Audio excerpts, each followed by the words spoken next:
We got a super from Razorclaw who says, "Do you think the Anima achievements to increase the amounts and future increases are too little, too late?" So that's the Anima hotfixes that came in. Yes, they're obviously too little, too late. I think they're too little, too late, and I think they're also quite ill-conceived because there's so many like design and incentive 101 issues. Like, it literally goes against Blizzard's initial design. Their design was, you get Anima, there are cool things you can do with your Anima, use your Anima. Now you care about Anima. But now, no, you've got to upgrade the buildings in the right order to get the achievement to increase your Anima gain so that you can then efficiently go and get your cosmetics. And also, like, do you want to put in, my mission tables at rank 1? I don't care about the mission table. I'm not playing World of Warcraft to play a Facebook phone game. I played Mafia Wars when I was 13, 14. I don't need to do that anymore. But I have to spend 15,000 Anima, which is quite a bit of Anima for me, on that so that I can get the tier 2 and tier 3 achievement. It's like, it's so obviously flawed. Like, I don't get it. I don't get how they've done it like this. Now, I do think it is good that they have done something, and a bunch of people will benefit from that. They will get more Anima, and that will make that content feel a little bit more worth doing to them, which is good.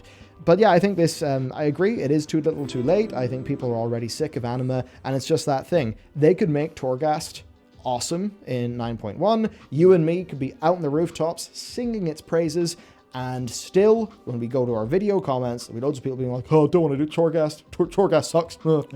And that'll be because the first impression wasn't good. And I think that is Blizzard's fundamental problem. They keep on being okay with rough first impressions and things getting out such that you're basically a paid beta tester, that they then polish the experience up later. And that's just the problem. It's too little too late because the first impressions have already happened. Yep, and they also, I'm going to take this very personally, they specifically made a retroactive dickhead out of me. Because guess who was like, thinking about, which one will I upgrade next? You know what? I don't really care about any of these. I'm going to upgrade the Travel Network maximum to tier 3 so I can get that Bastion portal. Bastion portal? Yeah, the Ouroboros portal. I'm like, sweet, good. I feel happy with this. And now I've logged in a couple weeks later and I feel like a dickhead. Because I'm like, oh yeah, sorry. You've just... the decision you made a couple weeks ago has just gimped your Anima gains for a while. Like, cheers. Yeah, because the Anima you put into the maximum of that could have spread your upgrades among the other ones, which would have got you more achievements, which would have increased your Anima gains significantly. Yeah, they've made me feel like an inefficient dumbass. Yeah, effectively. It's and let's stay on this for a little bit because the increased Anima rewards in 9.1 will come from the Renown track. Yeah, sure. Why bother getting Anima? Ever? Why bother getting Anima? Why bother doing World Quest in 9.1 to launch for Anima when you can just wait because your time will be better later? And it's the same thing with the diminishing returns on Artifact Power and Azerite Power.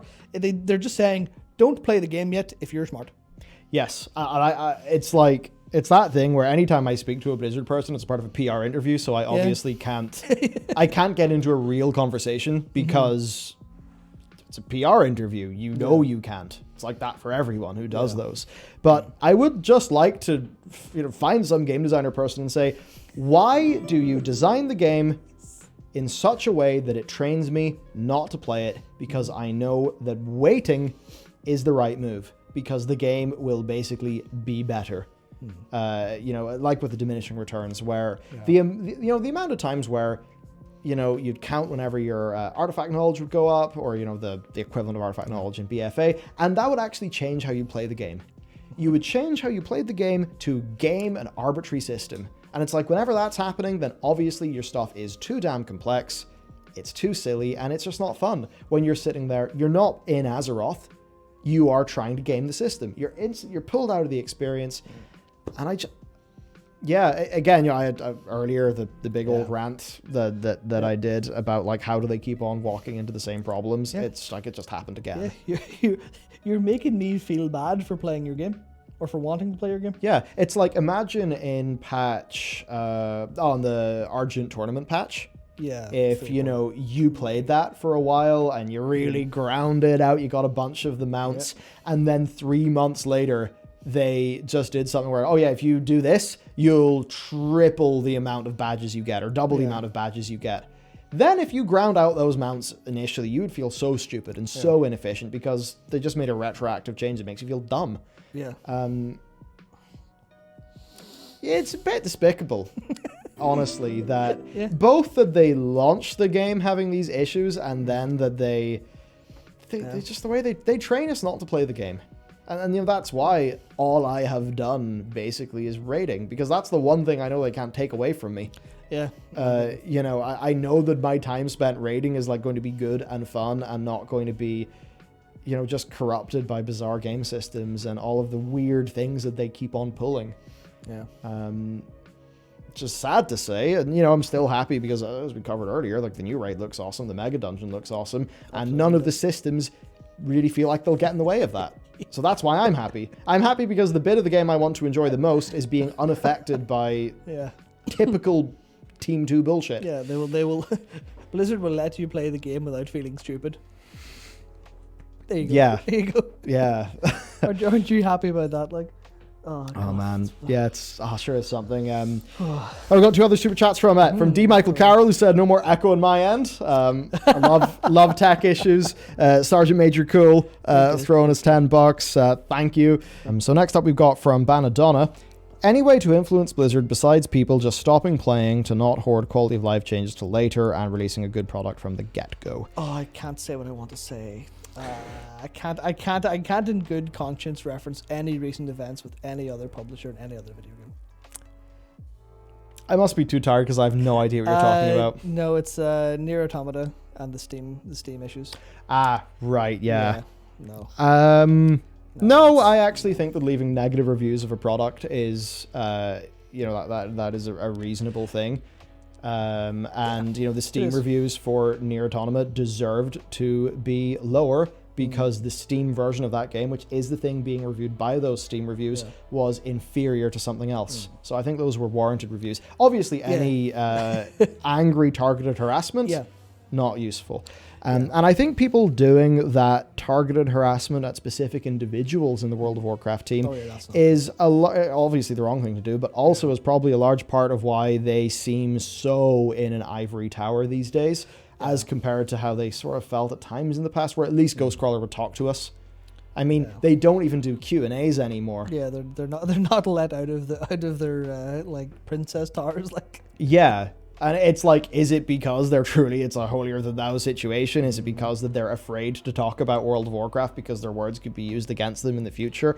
Like, I'm not really sure. Yeah. What I would say is the only way to hurt them is, I mean, if World of Warcraft was on Steam, I wonder what its review would be. So leaving reviews where you can is one way to do it, but I mean, Blizzard don't give a shit about Amazon reviews. People buy the game from Battle.net, and it doesn't have a review system because... I wonder why.